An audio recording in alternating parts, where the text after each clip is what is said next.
Thanks, Brad.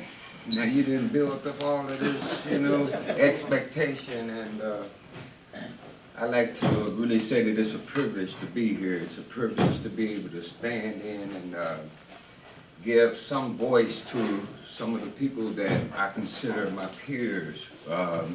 Right now, I'm at the Gateway Center as an employee, and just that on the surface doesn't sound like too much, but I'm going to tell my story, the short version of it, and give you an idea of what an accomplishment that is, at least for me.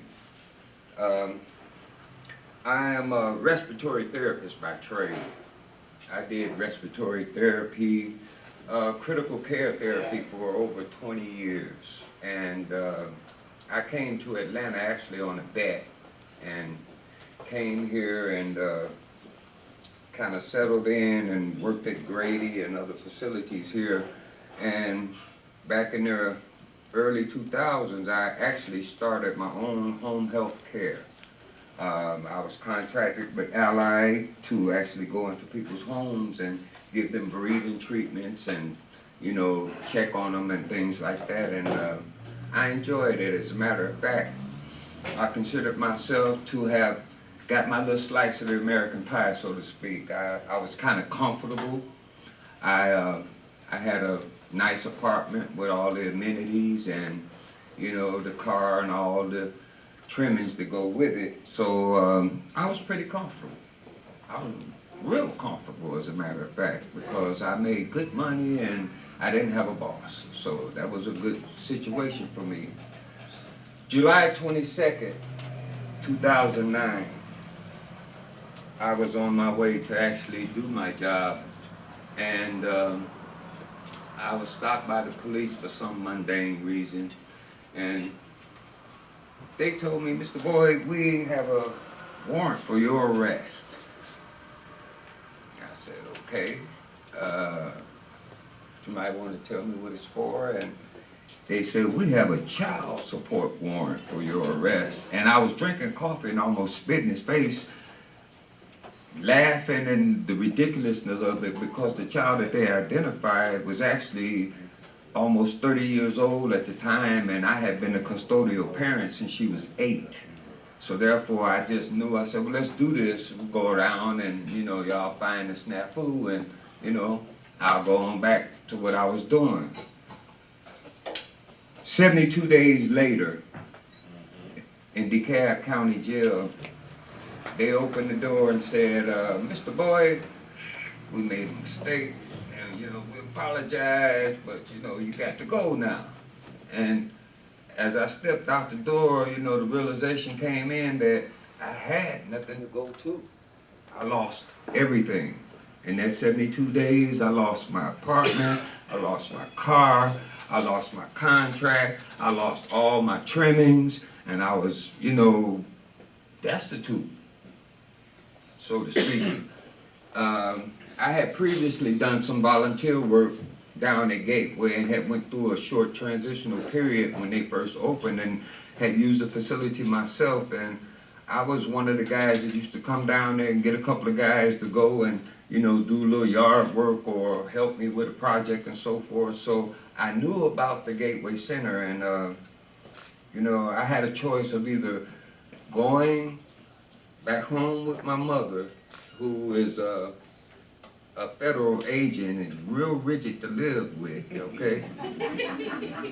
Or going to the Gateway Center, which I knew some people there and, knew how the system was.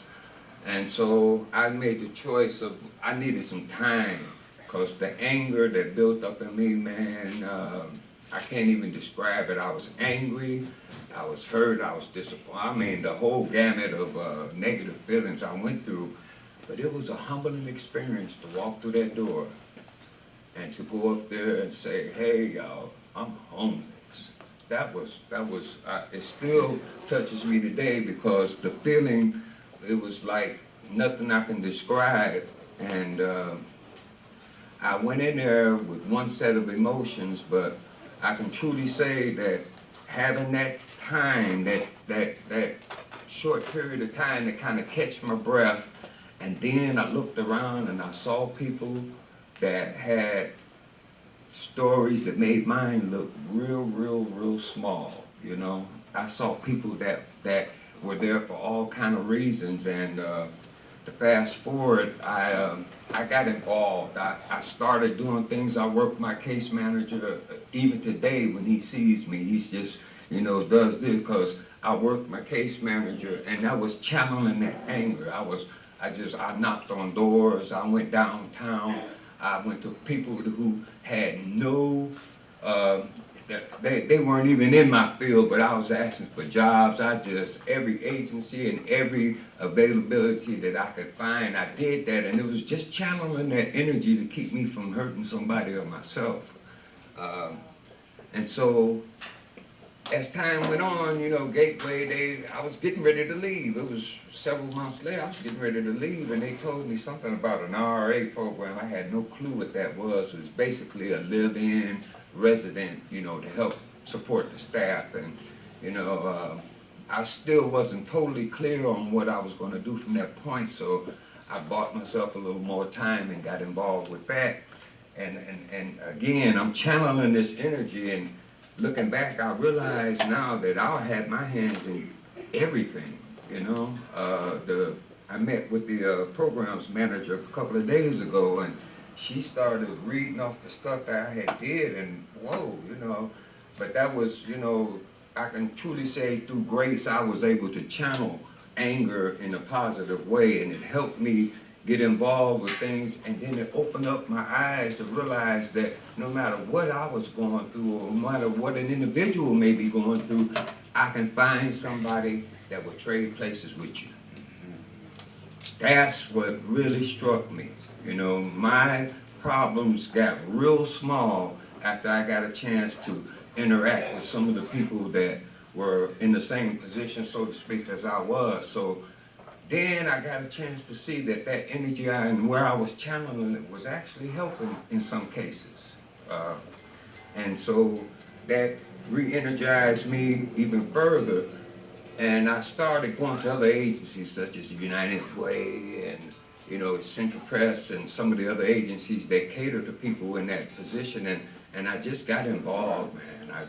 I threw myself into it, and opportunities availed themselves. I was able to go for special training for what's called a CPS. That's a peer specialist. That's somebody that's been through it and can look back and find somebody that's going through it and help them make it through it. And so that was something, and the ball just fell in place where I am currently a former client at the Gateway Center that they hired full time, and that's very rare to happen.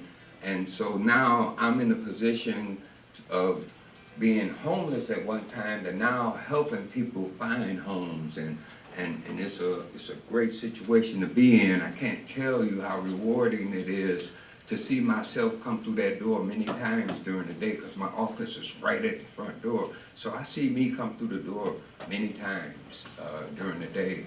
And I got an insight. One of the things I learned in my classes were the most precious gift that I have is my own experience.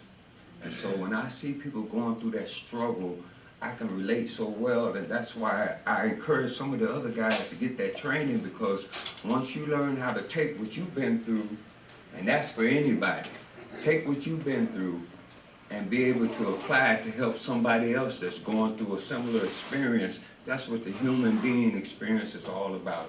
That's how we can really become a community. And so when Brad and them asked me to share my story on a regular basis, I've been going out with them.